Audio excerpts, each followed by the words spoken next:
Et donc là, on va faire quelques exercices de projection intérieure et extérieure.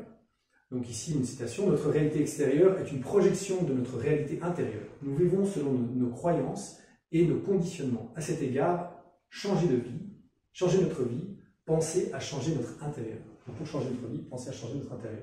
Alors, on s'inspire beaucoup évidemment du vivant hein, et de l'univers en général. Là, vous avez par exemple, on s'inspire des peaux des requins pour faire des combinaisons pour les nageurs, on s'inspire de la nature ici, d'un martin-pêcheur ou un truc comme ça pour faire des trains à haute vitesse ou des oiseaux pour les avions.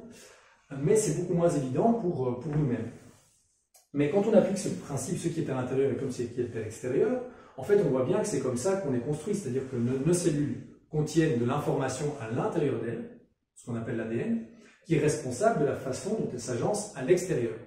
Donc c'est l'information intérieure qui dit ben, vous devez vous combiner comme ça, et ça donne à l'extérieur, ça donne un être humain. Alors si vous transposez ça à l'humanité, quel serait l'équivalent de notre ADN à notre niveau? Il faut trouver quelque chose qui est universel à tous les humains, parce que finalement chacune de nos cellules contient le même ADN. On est bien d'accord?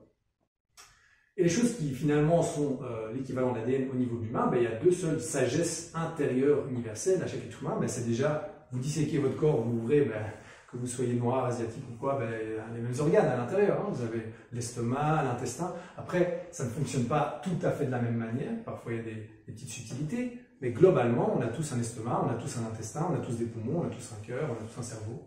Voilà, ça c'est universel à l'humanité. Et aussi, la gestation dans le ventre de notre mère.